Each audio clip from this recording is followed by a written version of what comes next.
I think that's the power of tradition. Adrian Miller has a distinct title. I call myself the soul food scholar, Bet you didn't even know there was such a thing. and that's a self-appointed title.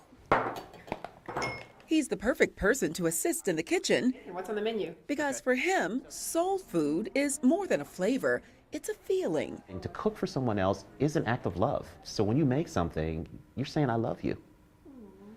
Even if it's straight nasty, you still made the attempt, right? But he says that's not actually where the name soul food came from. But the earliest iteration of soul and food, like the joining of those words, is actually in Shakespeare's first play, The Two Gentlemen of Verona. And Julia says to Lucetta, "Oh, knowest thou not that his looks are my soul's food?" Wow, it does smell so good. Embarking on a quest to understand everything about the cuisine, Adrian became well-fed So I did this national soul food tour. and well-read. I read about 500 cookbooks.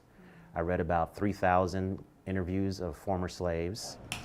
But slavery is not the sole origin of soul food. It's a fusion cuisine. It's West Africa, it's Western Europe, and it's also the Americas. Because we learned a lot from the indigenous people who were already here. I mean, cornbread, for example.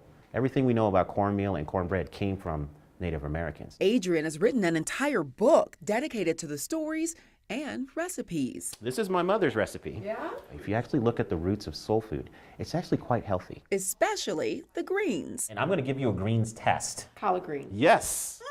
A lighter version with turkey is his recipe. Oh, and about those soul food recipes. I cannot tell you how many people would not give me their recipes.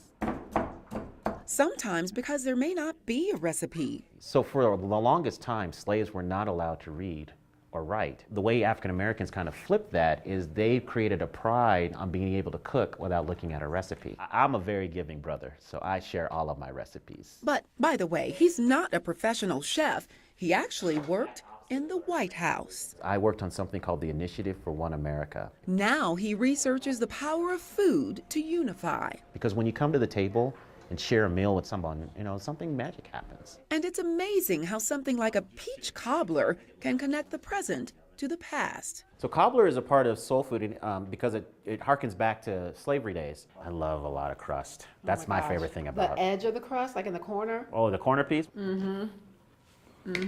Nice. Yet another lesson from the scholar with soul. So I just hope that people give soul food a lot more love. With photojournalist Byron Reed, TaRhonda Thomas, 9 News.